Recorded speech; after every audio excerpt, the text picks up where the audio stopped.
Le 1er avril, poisson d'avril, la NASA a officiellement lancé sa fusée Artemis II, affirmant vouloir ramener des humains sur la Lune en 2026.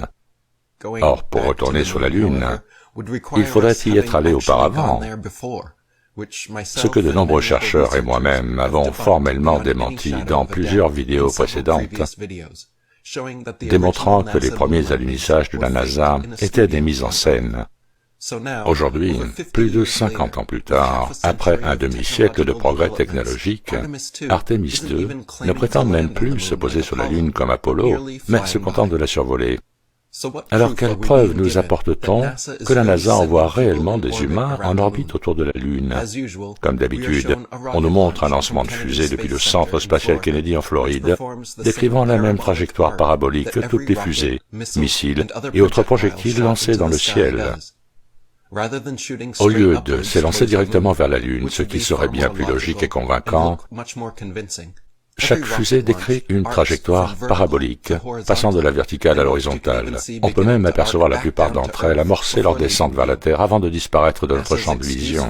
La NASA justifie ce phénomène en expliquant qu'elle utilise volontairement cette trajectoire parabolique pour toutes ces fusées grâce à une technique de pointe inspirée des jeux vidéo et utilisant un système de gravité artificielle. Les fusées seraient ainsi capturées par un puits gravitationnel agissant comme une fronde gravitationnelle, ce qui optimiserait leur propulsion vers la Lune. Incroyable, non? Si toutes ces fusées de la NASA décrivent une trajectoire parabolique et semblent sur le point de s'abîmer dans l'océan à quelques kilomètres de là, c'est parce que descendre est le meilleur moyen de monter.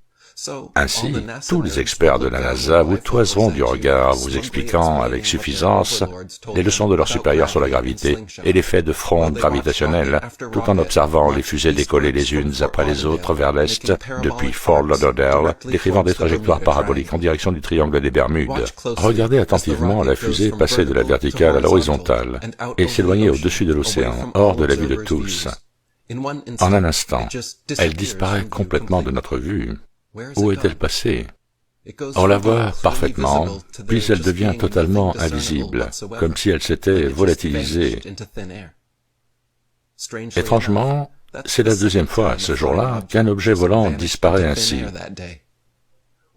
Regardez ces images prises juste avant le lancement d'Artemis II et observez attentivement l'avion qui apparaît sur la droite de l'écran. Où est-il passé? Il disparaît complètement, comme s'il s'était volatilisé derrière un écran vert géant. Regardez à nouveau la séquence au ralenti.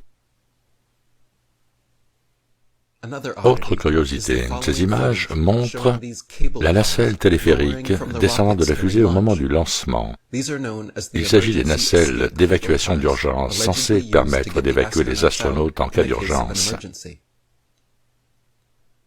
Elles semblent bel et bien être utilisées ici, au dernier moment.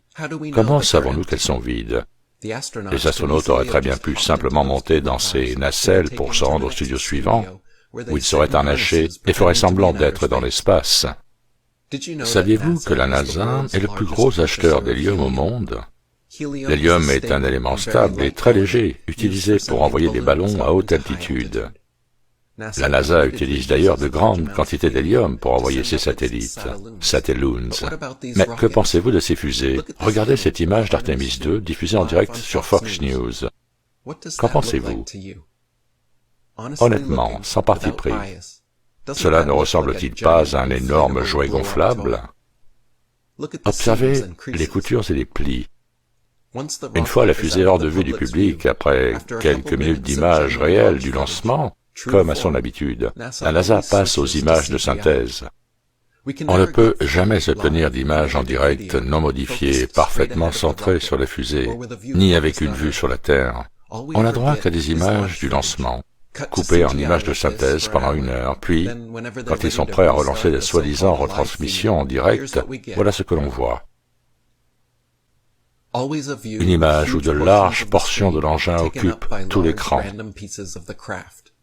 puis de longues coupures d'écran bleu durant plusieurs minutes, voire des heures, avant le retour d'une autre vidéo similaire, montrant une grande partie du vaisseau au premier plan. Observez la Terre supposée dans ces vidéos. Pourquoi a-t-elle cette forme? Sur toutes les autres images et vidéos de la Terre publiées par la NASA, elle est parfaitement circulaire. Pourquoi la Terre est-elle aplatie comme ça? Comment peut-elle changer de forme aussi radicalement? On nous dit toujours que la Terre est un sphéroïde aplati, mais c'est l'une des rares fois où j'ai vu la NASA la représenter ainsi.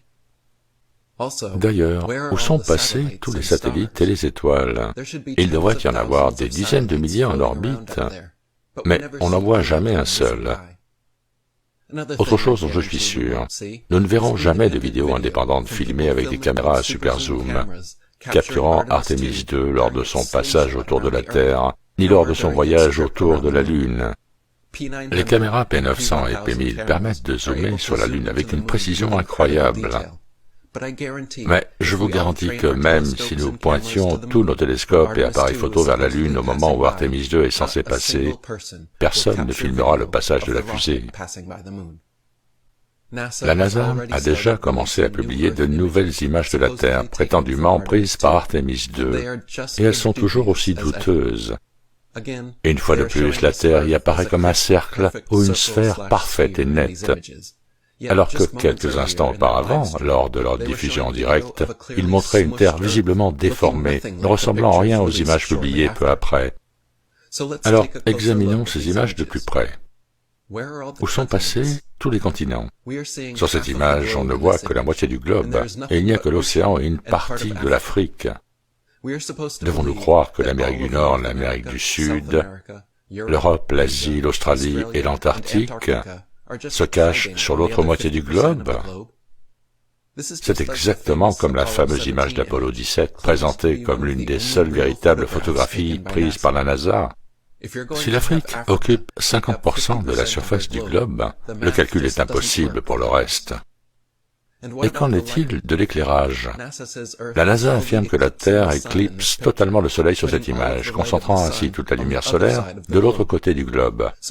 Comment expliquer alors que toute la face cachée de la Terre soit si éclairée? Prenons aussi cette autre image, censée montrer la Lune depuis Artemis II. Pourquoi la Lune est-elle beaucoup plus petite dans l'espace que sur Terre? Je ne l'ai jamais vue aussi petite. Et pourtant, la NASA prétend que cette photo a été prise par l'équipage d'Artemis à mi-chemin entre la Terre et la Lune. En réalité, il ne s'agit pas de véritable photographie. Vous pouvez même analyser ces nouvelles images publiées par la NASA à l'aide d'un filtre d'intelligence artificielle avancé pour en vérifier l'authenticité et vous en rendre compte par vous-même. Ces images ne résistent même pas à l'analyse d'authenticité par l'IA et sont toutes identifiées comme des images de synthèse. En toute honnêteté, chacun devrait pouvoir constater par lui-même que ces images de la Terre sont clairement des images de synthèse. Mais si vous doutez de votre propre jugement, même l'IA vous confirme qu'il ne s'agit pas d'images réelles. D'après ChatGPT, il est fort probable que ces images soient générées par l'IA ou fortement retouchées. Le cadre de la fenêtre est anormalement épais et irrégulier, avec des bords flous, presque fondus. Les hublots des véritables vaisseaux spatiaux seraient plus aboutis et plus uniformes. Le satellite extérieur est étrangement positionné et légèrement stylisé. L'échelle et l'éclairage ne correspondent pas tout à fait à la photographie orbitale. L'éclairage terrestre dans le cadre intérieur paraît artificiel, voire cinématographique, plutôt que réaliste, notamment en raison des reflets et de la luminosité. La composition est trop nette et centrée pour une photographie spatiale prise à main levée. De plus, on remarque un point lumineux intense, dû à la lumière du Soleil, concentrée en un seul endroit sur Terre. Si la lumière du Soleil parcourt 150 millions de kilomètres d'espace pour atteindre la Terre, ne devrait-elle pas être éclairée uniformément? Pourquoi y aurait-il un seul point lumineux, comme si l'éclairage était localisé? Voir des adultes pourtant intelligents se faire berner par cette propagande est vraiment embarrassant et pathétique. Ces fans de la NASA, les yeux brillants d'enthousiasme, sont tellement excités par la perspective de vivre dans leur futur imaginaire digne de Star Trek qu'ils ne voient pas la supercherie. Ils entendent parler de bases sur la Lune et d'envois d'humains coloniser Mars, et ces idées, implantées par Hollywood, puis amplifiées par la NASA, se sont tellement enracinées dans leur esprit qu'ils ne voient plus la forêt que représentent les arbres. Par exemple, j'ai regardé la vidéo du youtubeur populaire Some Ordinary Gamers intitulée « Le lancement d'Artemis 2 » où il exprimait son enthousiasme débordant.